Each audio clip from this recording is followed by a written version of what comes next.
ಈ ಒಂದು ಸ್ಟೇಜಲ್ಲಿ ನಾವು ಯಾವುದನ್ನು ಗಮನಿಸಬೇಕಾಗುತ್ತೆ ಅಂದರೆ ಕ್ವಾಲಿಟಿ ಚೆಕ್ಸ್ ಆಗಿರ್ಬೋದು, ಮತ್ತು ಒಂದು ಗುಣಮಟ್ಟ ಯಾವ ರೀತಿ ನೋಡಬೇಕಾಗುತ್ತೆ. ನೋಡಿ ಫ್ಲೋರಿಂಗ್ ಮಾಡಿದ್ದಾರೆ ಇಲ್ಲಿ ನೋಡ್ಬೋದು. ಈಗಲೂ ಕೂಡ ಟ್ಯಾಂಪ್ನೆಸ್ ಇದೆ. ಅಂದರೆ ಕ್ಯೂರಿಂಗ್ ಮಾಡೋದು ಬಹಳ ಮುಖ್ಯವಾಗುತ್ತೆ. ಭಾಳಷ್ಟು ಜನ ಫ್ಲೋರಿಂಗ್ ಹಾಕಿದ ತಕ್ಷಣ ಅದ್ರ ಮೇಲೆ ನೀರು ಹಾಕೋದೇ ಮರ್ತು ಬಿಡ್ತಾರೆ. ಸೊ ಕೆಳಗಡೆ ಇರ್ತಕ್ಕಂಥ ಮಡ್ಡಿ ಏನಾಗುತ್ತೆ, ಸರಿಯಾದ ರೀತಿಯಲ್ಲಿ ಹೈಡ್ರೇಟ್ ಆಗಿರಲ್ಲ, ಅಂದರೆ ಸೆಟ್ ಆಗಿರಲ್ಲ. ಆಗ ಅದು ಪೌಡ್ರ್ ಆಗೋ ಚಾನ್ಸಸ್ ಇರುತ್ತೆ. ಆವಾಗ ಹಾಲು ನೀವು ಇವಾಗ ಟ್ಯಾಪ್ ಮಾಡಿದಾಗ ನಿಮ್ಗೆ ಕಾಣಿಸ್ತಿದೆಯಲ್ಲ, ಈ ರೀತಿ ಸೌಂಡ್ ಬರೋದಿಲ್ಲ, ಹಾಲೋನೆಸ್ ಸೌಂಡ್ ಬರುತ್ತೆ.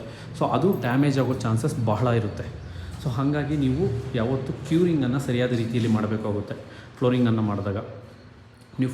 ಮಾಡಿದಾಗ ಮೊದಲನೇದಾಗಿ ಗಮನಿಸಬೇಕಾಗಿರ್ತಕ್ಕಂಥದ್ದು ಈ ಒಂದು 4 ಜಾಯಿಂಟು ನೋಡಿ.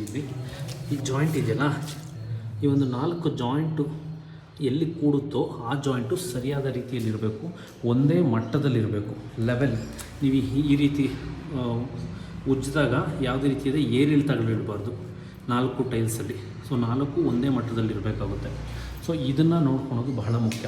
ಮತ್ತು ಸ್ಕರ್ಟಿಂಗು ನಿಮ್ಗೆ ಗೊತ್ತಿರ್ಬೋದು, ಯಾತಕ್ಕೋಸ್ಕರ ನಾವು ಸ್ಕರ್ಟಿಂಗನ್ನು ಹಾಕ್ತೀವಿ, ಈ ಸ್ಕರ್ಟಿಂಗ್ನ ಅವಶ್ಯಕತೆ ಏನು, ಇದು ಯಾತಕ್ಕೋಸ್ಕರ ನಾವು ಫ್ಲೋರಿಂಗ್ ಆದಮೇಲೆ ಸ್ಕರ್ಟಿಂಗನ್ನು ಕೊಡ್ತೀವಿ ಒಂದು 4 ಇಂಚು ಅನ್ನೋದು ನೋಡೋದಾದರೆ, ಈ ಒಂದು ಗೋಡೆ ಏನಿದೆ, ಈ ಗೋಡೆಗೆ ನೀರು ಕಾಂಟ್ಯಾಕ್ಟ್ ಆದಾಗ ಮಾಯಿಶ್ಚರು ಮೇಜರಾಗಿ ನಮಗೆ ಕ್ರ್ಯಾಕ್ಸ್ ಬರೋ ಚಾನ್ಸಸ್ ಇರುತ್ತೆ, ಆ ಚಕ್ಕೆ ಉದುರೋ ಚಾನ್ಸಸ್ ಇರುತ್ತೆ, ಪ್ಲಾಸ್ಟ್ರಿಂಗು ಡ್ಯಾಮೇಜ್ ಆಗುತ್ತೆ. ಸೊ ಹಾಗಾಗಿ ನೀರಿನ ಜೊತೆ ಈ ಗೋಡೆ ಕಾಂಟ್ಯಾಕ್ಟ್ ಆಗಬಾರ್ದು, ಈ ಒಂದು ಪ್ಲಾಸ್ಟ್ರಿಂಗ್ ಯಾವುದೇ ರೀತಿಯ ತೊಂದರೆ ಆಗಬಾರ್ದು ಅಂಥೇಳಿ ನಾವು 4 ಇಂಚು ಸ್ಕರ್ಟಿಂಗನ್ನು ಕೊಡ್ತೀವಿ.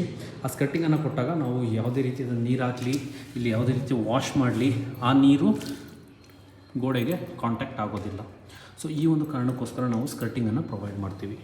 ಈ ಒಂದು ಫ್ಲೋರಿಂಗನ್ನು ಯಾವ ರೀತಿ ಲೆವೆಲ್ ಯಾವ ರೀತಿ ಚೆಕ್ ಮಾಡಬೇಕು ನಾವು, ಈ ಒಂದು ಫ್ಲೋರಿಂಗ್ ಸ್ಲೋಪ್ ಇರಬೇಕಾಗುತ್ತಾ, ಇಲ್ಲ 0 ಲೆವೆಲ್ ಇರಬೇಕಾಗುತ್ತಾ, ಇದನ್ನು ಯಾವ ರೀತಿ ನಾವು ಕನ್ಸಿಡರೇಷನ್ ಮಾಡ್ತೀವಿ ಅಂತಂದರೆ, ನೀವು ಇಲ್ಲಿ ನೋಡ್ಬೋದು. ಈಗ ಆಲ್ರೆಡಿ ಮಾರ್ಕಿಂಗನ್ನು ಮಾಡಿದ್ದಾರೆ. ಈ ಒಂದು ಮಾರ್ಕಿಂಗ್ ಬಂದು 0 ಲೆವೆಲ್ ಮಾರ್ಕಿಂಗ್. ಅಂದರೆ ನೀವು ಇಲ್ಲಿಂದ ಅಳತೆ ಮಾಡಿದ್ರೆ ಈ ಒಂದು ಟೈಲ್ಸ್ನ ಮೇಲೆ 2 ಅಡಿ ಬರುತ್ತೆ ಅಂತ ಇಟ್ಕೊಳ್ಳಿ. ಸೊ ಈ ಒಂದು ಪಾಯಿಂಟು ಸೇಮ್ ಲೆವೆಲ್, ಟ್ಯೂಬ್ ಲೆವೆಲ್ನ ನಾವಿಲ್ಲಿ ತೊಗೊಂಡಿರ್ತೀವಿ. ಈ ಒಂದು ಟ್ಯೂಬ್ ಲೆವೆಲಿಂದ ತೊಗೊಂಡಿರ್ತಕ್ಕಂಥ ಪಾಯಿಂಟಿಂದ ಇಲ್ಲಿ ಅಳತೆ ಮಾಡಿದ್ರು ಕೂಡ ನಮಗೆ 2 ಅಡಿನೇ ಬರಬೇಕಾಗುತ್ತೆ. ಈ 2 ಅಡಿ ಮೀರಬಾರ್ದು.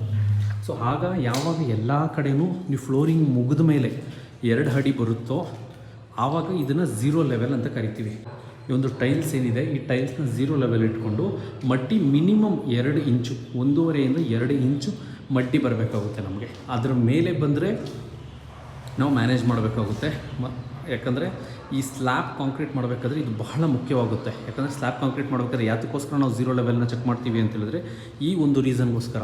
ಯಾಕಂದರೆ ಅಂಡ್ಯುಲೇಷನ್ಸ್ ಇದ್ದರೆ ನಮಗೆ ಮಡ್ಡಿ ಜಾಸ್ತಿ ಆಗುತ್ತೆ. ಮಡ್ಡಿ ಜಾಸ್ತಿ ಆದಷ್ಟು ಫ್ಲೋರಿಂಗ್ನ ಕ್ವಾಲಿಟಿ ದುರ್ಬಲವಾಗುತ್ತೆ. ಸೊ ಹಾಗಾಗಿ ಆ ಸ್ಲ್ಯಾಬ್ ಕಾಂಕ್ರೀಟಿಂಗ್ ಮಾಡೋ ಟೈಮ್ನಲ್ಲಿ ಸರಿಯಾದ ರೀತಿಯಾದ ನಿಗಾವನ್ನು ವಹಿಸಿದರೆ ನೀವು ಟೈಲ್ಸ್ನ ಹಾಕೋ ಸಂದರ್ಭದಲ್ಲಿ ನಿಮ್ಗೆ ಯಾವುದೇ ರೀತಿಯಾದ ಸಮಸ್ಯೆಗಳು ಉಂಟಾಗೋದಿಲ್ಲ.